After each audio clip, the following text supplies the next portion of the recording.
Elias is a ghost janitor at Titan Corp, working through the night to fund his blind daughter's expensive education. While the board members treat him as subhuman, Clara, the young empathetic heiress to the company, is the only one who acknowledges his existence with small acts of kindness. During a high-stakes board meeting meant to strip Clara of her inheritance, a team of professional assassins breaches the building. The room is shocked when Elias, the mute cleaner, reveals he is a former elite operative who faked his death years ago. He eliminates the threat and takes Clara into a world of high-tech safe houses to protect her from the corporate traitors. As they navigate the danger, a deep protective bond forms between the soldier and the heiress. In a final confrontation at the company's gala, Elias exposes the board's corruption, transforming from an invisible servant into the most powerful protector in the corporate world. The story utilizes a hidden dragon hook, juxtaposing a humble, overlooked profession with the extreme lethality of a forgotten past. Moral contrast. It pits Elias, a dedicated father and silent observer, against corporate monsters who view employees as disposable assets. The power gap. It establishes that the man holding the mop is actually the most dangerous individual in the room, creating an immediate desire to see the underdog turn the tables. High stakes. The introduction promises that the invisible janitor will bring a multi-billion-dollar empire to its knees to save the one person who saw his humanity. They say that silence is a virtue, but at Titan Corp, it was a requirement for survival. On a humid Tuesday night, 40 floors above the city, Elias pushed his yellow mop bucket across the expanse of the executive boardroom. He was 32, though the lines around his eyes and the stillness of his posture made him seem decades older. To the men in the Italian wool suits, he was not a man at all. He was a ghost in a navy jumpsuit, a necessary fixture of the building that cleared away the physical evidence of their greed. Elias adjusted the strap of his back brace, feeling the familiar pull in his muscles. Every square inch of the marble floor he polished was a step closer to his daughter's future. Maya was only 7, but the darkness in her eyes, the result of a genetic condition that had stolen her sight, was the only thing that kept him anchored to this world. Her tuition at the specialized academy was a mountain of debt that he climbed every single night, one bucket of dirty water at a time. The board meeting was running late, the air thick with the smell of expensive scotch and cigar smoke that felt like a chokehold. Elias moved with practiced invisibility, the rhythmic swish-slap of his mop the only sound in the room until a voice cut through the air like a blade.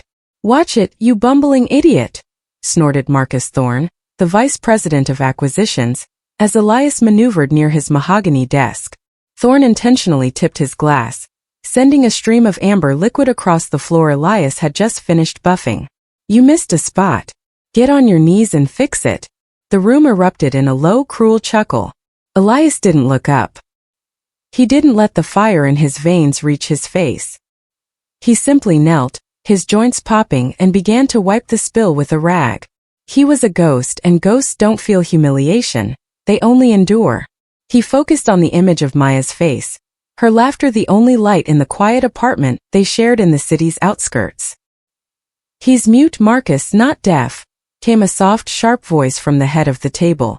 Clara Titan, the CEO's daughter and the only soul in the room who didn't look like a predator, leaned forward.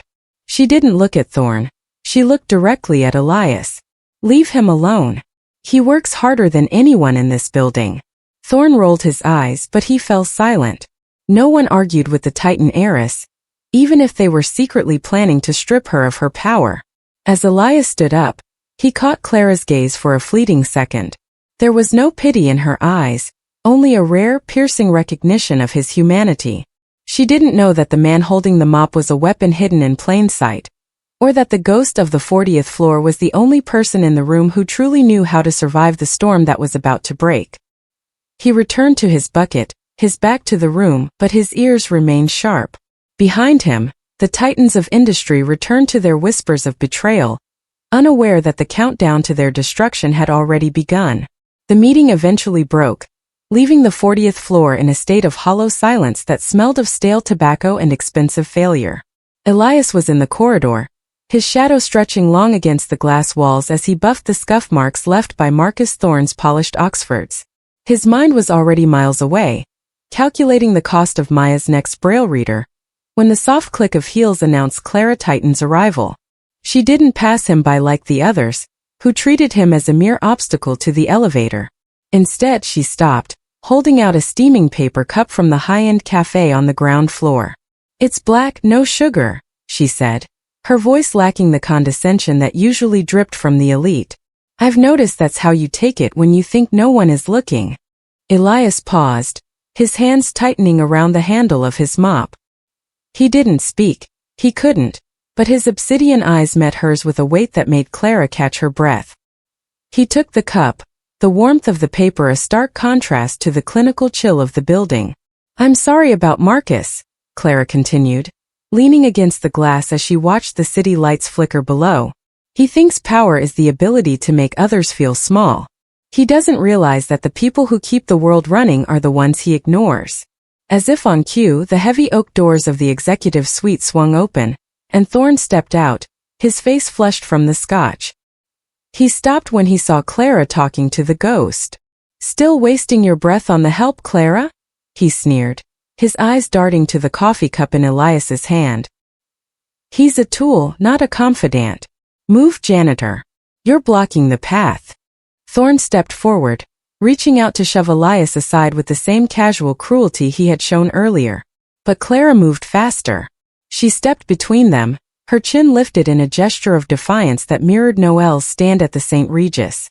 "If you touch him, Marcus, I will have your credentials revoked before you hit the lobby," she said, her voice a low, dangerous hum. "He is under my protection. Go home." Thorne's face turned a mottled red, but he backed away, muttering a curse under his breath before disappearing toward the elevators. Clara turned back to Elias, a small, tired smile touching her lips. "Get some rest after your shift," she whispered. "The air is going to get thin up here soon." She walked away, leaving Elias standing in the dim light of the hallway. He looked down at the coffee cup, then at the heavy steel crowbar resting in the side pocket of his cleaning cart. He had been a man without a country, a weapon without a cause, but in that moment, a debt of honor was etched into his soul. He wasn't just a janitor anymore.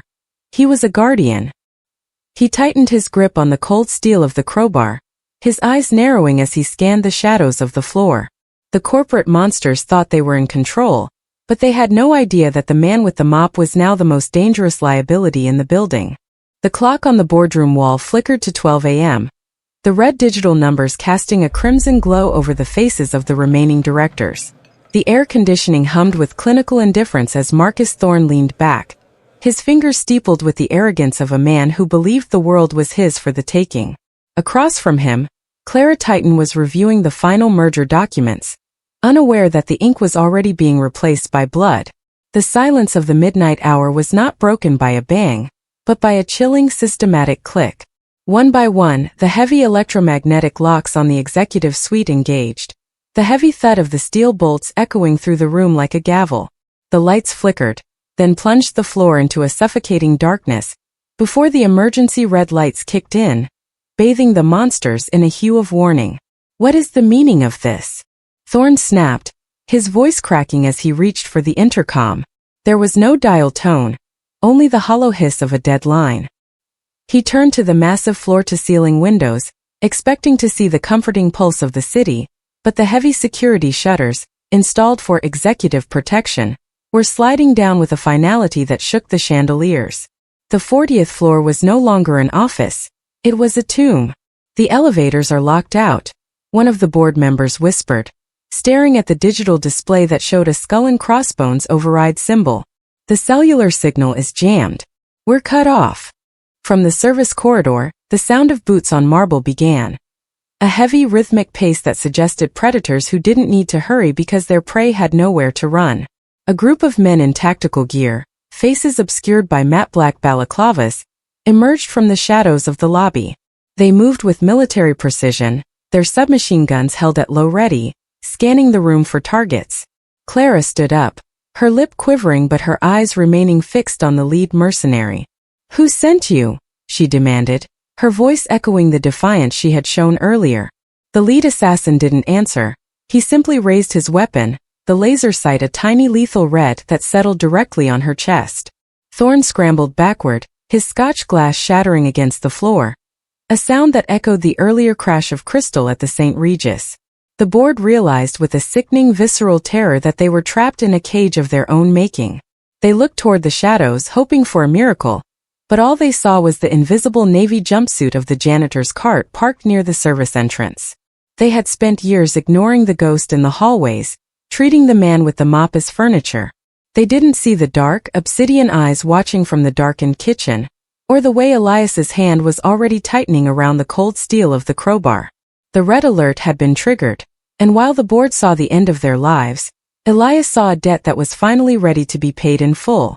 The heavy silence of the boardroom was broken by the mechanical whine of a submachine gun's safety being clicked off. The lead assassin, a shadow in matte black gear, stepped toward Clara with a predator's confidence, his weapon leveled at her heart. Marcus Thorne was whimpering under the mahogany table, the smell of expensive scotch and cowardice filling the air. To the mercenaries, the man in the navy jumpsuit standing by the service entrance was irrelevant, a background detail to be discarded once the high-value targets were neutralized. Elias didn't hesitate. He dropped his mop, and the hollow clatter of the handle hitting the floor echoed like a death knell in the red-lit room. The closest killer turned, sneering at the janitor, but he never saw the strike coming. In a movement that defied the physics of a middle-aged laborer, Elias snatched the heavy plastic wet floor sign from his cart. He didn't use it as a shield. He used it as a blunt force instrument of war. With the precision of a man who had lived 100 lives in the darkness, he swung the yellow plastic into the assassin's throat with enough velocity to crush a windpipe. The man went down without a sound, his weapon clattering across the marble floor. The boardroom erupted. Women screamed and men lunged for cover as the remaining assassins realized the furniture had teeth. Elias moved like a wraith through the flickering red light, his navy jumpsuit a blur of calculated violence. Before the second mercenary could track his movement, Elias was inside his guard, his hand snapping out to catch the man's wrist. With a sickening crunch, the joint shattered and Elias wrenched the submachine gun away, using the man's own body as a tactical shield against the incoming fire. Bullets chewed up the expensive mahogany desks and shattered the vintage liquor bottles, raining glass down on the terrified board members. Clara stared in paralyzed shock, as the mute janitor she had defended transformed into a predator of terrifying caliber. The ghost wasn't a victim. He was the Reaper. Elias didn't waste ammo. He fired two short, controlled bursts that took the remaining frontline killers off their feet, before they could adjust to the new threat. The room went still again, save for the rhythmic hiss of the ventilation and the gasping breaths of the board. Elias stood in the center of the carnage, the submachine gun held at a low ready with the terrifying comfort of a professional. He didn't look at Thorne, who was staring at him with a new soul-deep terror. He looked only at Clara.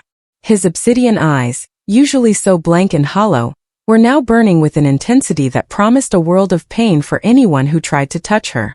"Stay behind me," he rasped, the words scratching at his throat from years of disuse. The board realized with a chilling certainty that the hierarchy of Titan Corp had just been obliterated. The man who cleared their plates and mopped their floors was now the only thing standing between them and the grave. The ghost had awakened, and he was hungry for the blood of anyone who threatened his debt of honor. The smoke from the gunfire hung in the red-lit air like a poisonous fog, clinging to the expensive silks and tailored wool of the terrified board members. Elias didn't wait for the shock to wear off or for the next wave of boots to echo against the marble. He moved toward Clara, his movement stripped of the janitor's feigned lethargy and replaced by a lethal predatory grace.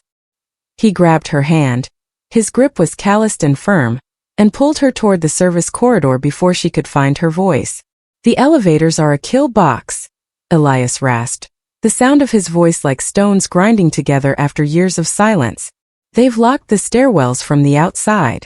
We're going up." He led her into the maintenance closet, a cramped space that smelled of industrial bleach and the metallic tang of his hidden arsenal. With a strength that made the industrial shelving groan, Elias shoved a massive rack of cleaning supplies aside to reveal a reinforced ventilation grate. He didn't use a screwdriver. He used the cold steel of the crowbar he had carried for months to wrench the metal from the wall. "In!" he commanded, gesturing to the dark, narrow opening. Clara hesitated, looking at her ruined designer heels and the pitch-black tunnel that promised only dust and confined terror. I can't, Elias, I can't breathe in there. Elias paused, his obsidian eyes softening for the briefest of seconds as he looked at the woman who had once defended a ghost. He reached out, his thumb grazing her jawline, leaving a faint streak of gunpowder on her pale skin. You're under my protection now, Clara, he whispered, his voice steadying her racing heart. The shadows are safer than the light. Trust the man who has lived in them. She nodded, a silent surrender to the soldier beneath the navy jumpsuit, and climbed into the duct. Elias followed, pulling the grate back into place and locking it from the inside just as the heavy oak doors of the boardroom were kicked open again by a fresh squad of mercenaries. The ventilation system was a labyrinth of galvanized steel and freezing air. As they crawled, the muffled sounds of the hunt echoed through the metal, the shouting of men, the shattering of glass, and the cold, systematic clearing of the floor below. Clara felt the vibration of their footsteps, but Elias moved ahead of her without a sound, his body an extension of the darkness. He led her through the guts of Titan Corp, past the humming server racks and the massive air handlers that breathed life into the building. This was his world, the invisible infrastructure that the monsters in the boardroom never bothered to acknowledge. Here, among the wires and the steel, the hierarchy was flipped. The heiress was a ghost, and the janitor was a king. They reached a vertical shaft, and Elias helped Clara onto a maintenance ladder that led toward the roof's mechanical penthouse. As they climbed, the weight of her old life began to fall away, replaced by the terrifying, exhilarating realization that she was no longer a CEO's daughter. She was a survivor. They emerged into the cold night air high above the city, the stars blurred by the shimmering heat of the exhaust fans. Elias looked out over the skyline, his face a mask of cold calculation, as he prepared to lead her even deeper into the shadows where his real war was waiting. The descent from the mechanical penthouse was a blurred descent into a New York that Clara had never seen. A city of service elevators, steam-filled subbasements, and rain-slicked back alleys where the monsters of the boardrooms never ventured. Elias moved with the practiced ease of a man who owned the darkness, guiding Clara through a maze of graffiti-covered brick, until they reached a nondescript steel door behind a crumbling laundry facility in Queens. Inside, the smell of antiseptic and old paper hit her, a jarring contrast to the vanilla orchid scent of Titan Corporation. The safe house was windowless and filled with high-tech monitors that flickered with silent feeds of the city's transit hubs and the Titan building's perimeter. It was a bunker disguised as a basement, a sanctuary for a man who had spent years erasing his own existence. Elias locked the heavy bolts of the door, the metallic thud echoing with a finality that made Clara's knees buckle. She sank into a worn leather chair, her emerald silk dress torn and smudged with the soot of the ventilation shafts. "Who are you?" she whispered, her voice trembling in the sudden stillness. "No janitor knows how to move like that. No ghost carries a tactical arsenal in a cleaning cart." Elias stood by a wall covered in maps and schematics, his back to her. He reached up and slowly pulled the navy jumpsuit over his shoulders, letting it fall to the floor like a shed skin. Under the dim, flickering light, Clara saw the true roadmap of his life. His back was a landscape of jagged knife slashes, silver-rimmed bullet wounds, and the faint geometric scars of shrapnel, a visceral history of a man who had lived through a dozen wars the world would never read about. "My name is Elias Thorne," he said, his voice no longer a rasp, but a low, steady rumble that commanded the air in the room. He turned to face her, his obsidian eyes clear and burning with an intensity that made her breath hitch. "I was a captain in a unit that didn't officially exist. We were the people the government sent when the problem was too dark for the light of day." He walked toward a small table and picked up a framed photograph of a young girl with wide, sightless eyes and a radiant smile. 5 years ago, I was betrayed by the men I served. They tried to erase me and I let them. I became a ghost to keep my daughter Maya alive. He sat opposite Clara, the distance between the heiress and the soldier finally narrowing. "I took the job at Titan because it was the one place I could be invisible while watching the people who sold me out. I didn't expect you." He leaned in, the scent of gunpowder and cold rain clinging to him. "You gave me coffee when I was a shadow. You defended my dignity when I was furniture. In my world, loyalty is the only currency that doesn't devalue." Clara looked at the scars on his arms, and then at the face of the man who had traded his identity for a mop to protect a child. She realized then that she wasn't just being protected by a janitor or a soldier. She was being guarded by a man who had survived the Reaper and come back with a soul of steel. The corporate monsters had wanted to steal her inheritance, but they had accidentally awakened a legend who was now her only hope for survival. The sanctuary of the safe house was shattered as the wall of monitors suddenly flared with red icons, signaling a perimeter breach. Elias moved with a fluid tactical grace, already sliding into a dark tactical jacket that concealed the roadmap of his past. He didn't offer a gentle explanation. He simply gripped Clara's arm and ushered her toward the rear exit, his eyes scanning the narrow alley for the telltale glimmer of a thermal optic. "They've tracked the signature of your smartwatch," Elias rasped, his voice cutting through the damp air of the Queen's morning. "They aren't just looking for you anymore, Clara. They're hunting us both." The city, which had always been Clara's playground of glass and steel, was now a labyrinth of predators. As they wove through the crowded morning markets, Elias moved with a rhythmic, calculated gait, his hand never straying far from the weapon tucked against his ribs. He taught her to watch the reflections in the shop windows, not the faces of the people passing by. He showed her how to blend into the shadows of a subway car, standing in the blind spot of the overhead cameras just as he had stood in the blind spots of the boardrooms. "Trust my hand," he whispered as they transitioned between the screeching metal of the L train and the teeming sidewalks of Manhattan. "If I pull, you move. If I drop, you vanish." The mercenaries were not far behind. Clara caught the glint of a high-tech drone hovering like a mechanical wasp above the intersection, its lens searching for the specific shade of her emerald dress. She felt the cold spike of panic, the urge to run screaming into the light, but Elias's presence was an anchor of steel. He led her into the service entrance of a luxury hotel, not the St. Regis, but a rival establishment where he knew the blind spots of the security layout. In the kitchen of the hotel, Elias utilized a discarded delivery cart as a makeshift shield, moving Clara through the steam and the chaos of the morning rush. She watched him navigate the world with a tactical grace that made the most dangerous men in the city look like amateurs. He didn't just see a hallway, he saw a firing lane. He didn't see a crowd, he saw a human screen. "Why are you doing this?" Clara panted as they climbed a fire escape, the sirens of the city beginning to converge on their position. "You could have taken the money. You could have stayed a ghost." Elias paused on the landing, his obsidian eyes locking onto hers with a raw, intense honesty. "You defended a man who was furniture," he said, his voice a low rumble against the roar of the city. "In a room full of monsters, you were the only one with a soul. That makes you worth the war." The hunt intensified as they reached the rooftops, the sound of a hovering black SUV-style helicopter vibrating in Clara's chest. She looked at the yawning gap between the buildings and then at Elias's outstretched hand. For the first time, the fear didn't paralyze her.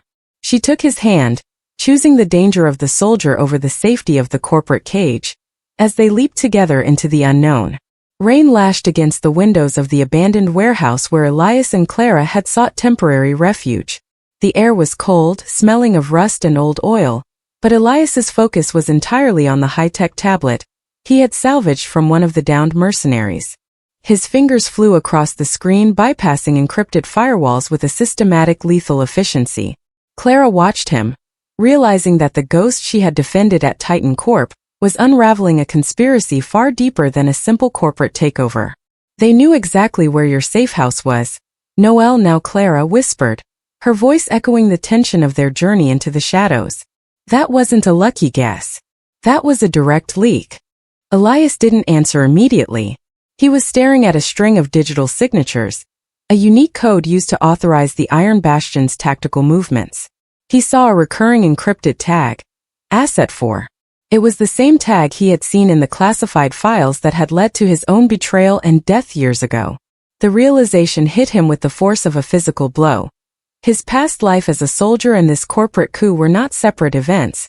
They were two ends of the same blood-stained rope. He pulled up the communication logs from the night of the gala, the red-lit text reflecting in his obsidian eyes. There it was, a message sent at 8:15 p.m., providing the exact coordinates of their location. The sender wasn't a nameless mercenary.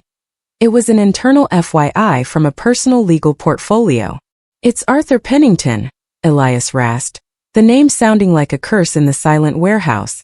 Clara gasped, leaning against a stack of crates for support. "Arthur? He's been my father's most trusted advisor for 30 years. He handled our estate. He even brought me the job offer for Noel. He's been family for 30 years and he sold us," Elias replied, his voice a low, dangerous rumble that carried the weight of his own betrayal. Pennington hadn't just been orchestrating Clara's downfall. He was the man who had authorized the hit on Elias's unit 5 years ago. He was the link between the corporate monsters and the military-grade predators hunting them. He had used his position as a family lawyer to track every movement, every safety protocol, and every debt.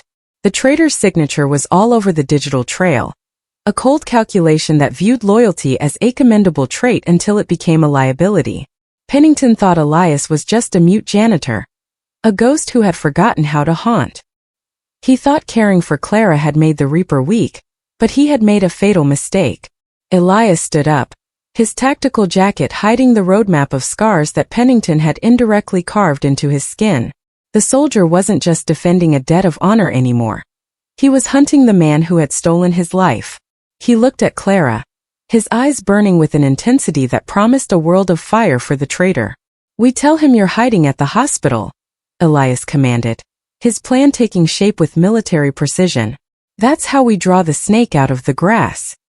He knew that once Pennington believed the lion was down and the heiress was vulnerable, he wouldn't be able to resist finishing the job himself. The trap was being set, and the man who had lived in the dark was finally ready to bring the light of justice to the 40th floor.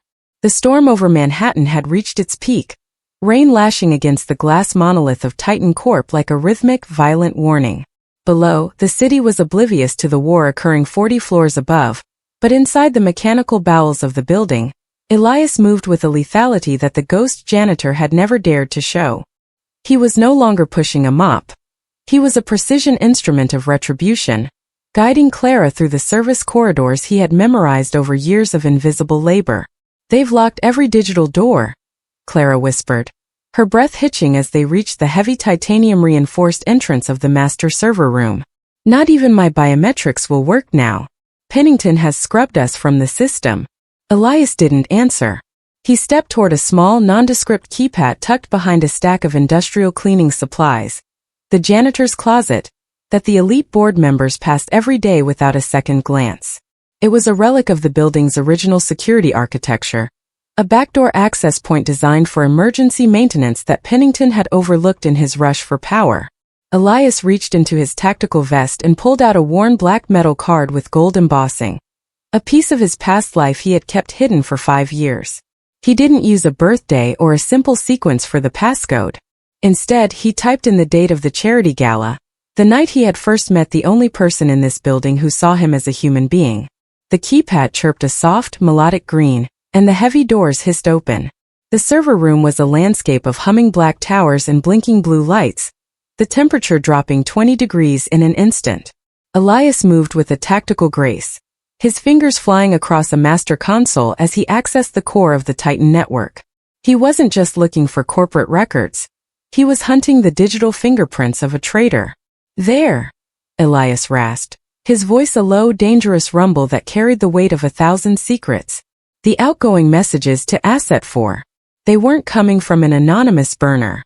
They were being forwarded as an FYI from Arthur Pennington's personal portfolio. The screen flooded with evidence. Encrypted payment logs to the mercenaries, the specific exit routes provided to the assassins, and the legal documents Pennington had drafted to strip Clara of her inheritance the moment she was liquidated. It was a roadmap of a 30-year betrayal. "He's been family for 30 years, Clara murmured, her eyes wide as she watched the data stream onto a portable drive. "And he sold us because he thought you were a liability." Elias looked up from the monitor, his obsidian eyes burning with a dark, intense fire. He thought caring for someone made a man weak. He forgot that loyalty is the only currency that matters in the dark. He pulled the drive from the console and handed it to Clara, his hand firm and calloused. The evidence was complete. The monsters in the boardroom were about to learn that the man who had lived in their shadows had finally stepped into the light, and he was bringing their destruction with him. "We're not running anymore," Elias stated, checking the safety on his weapon. "It's time to clean house." The annual shareholders meeting at Titan Corp was a spectacle of high-gloss arrogance and forced celebration, held in the same ballroom where the air had once smelled of vanilla orchids and old money. Marcus Thorne stood at the podium, his smile never quite reaching his eyes as he prepared to announce a new era for the company, one that officially erased the Titan name from the letterhead. The elite sat in their Tom Ford suits and diamond-dusted gowns, oblivious to the fact that the ghosts they had ignored were no longer content to stay in the shadows. The heavy double doors at the main entrance didn't just open, they were kicked inward with a violence that shook the chandeliers and silenced the room mid-note. The man who stepped through the threshold was unrecognizable to the board. Elias had traded his navy polyester jumpsuit for a charcoal tactical suit that strained against his broad shoulders, his hair slicked back to reveal the scar running through his left eyebrow. He moved with military precision, his obsidian eyes scanning the room with a raw, terrifying fury that made the guests drain of color. Beside him stood Clara, radiant in emerald silk and unbowed, holding the digital drive like a scepter. "The meeting is adjourned," Elias rasped, his voice a low rumble that carried across the silent ballroom with absolute authority. Thorne scrambled backward, his face a mask of primal fear as he recognized the invisible janitor. "Security! Get this vagrant out of here!" he shrieked, but the iron bastion remained frozen. They didn't look at Thorne. They looked at Elias, recognizing a predator of a far higher caliber. Clara stepped forward, her voice ringing through the hall as she projected the evidence of Pennington and Thorne's betrayal onto the massive screens. The room watched in a kaleidoscope of terror as the digital signatures, the payments to mercenaries, and the specific exit routes for the assassins were laid bare for every shareholder to see. The monsters who had filmed a woman suffering for their Instagram stories now found themselves the subjects of a much darker viral moment. Arthur Pennington emerged from the wings, his face a mask of practiced concern even as he reached into his jacket. But Elias was a blur of motion. He didn't use a mop or a tray this time. He used the lethal grace of a man who had survived the Reaper. He caught Pennington by the throat, the lawyer's feet dangling inches off the marble floor as the tactical syringe fell from his hand and shattered. "I told you I was possessive of my debts," Elias whispered into Pennington's ear, his voice deadly calm. "And today I'm cleaning house." One by one, the corrupt board members were ushered out by the very security team they had hired, their arrogance replaced by the stinging realization that they had been outplayed by the man who once cleared their plates. 6 months later, the boardroom at Titan Corp looked the same, but the atmosphere had shifted from a celebration of wealth to a testament of loyalty. As Elias and Clara stood at the floor-to-ceiling windows overlooking the city, she rested her head against his chest. Over the scars that marked the night kindness became power. The janitor was gone, and the queen had claimed her table. They had learned the hard way that arrogance is expensive, but kindness pays back with interest.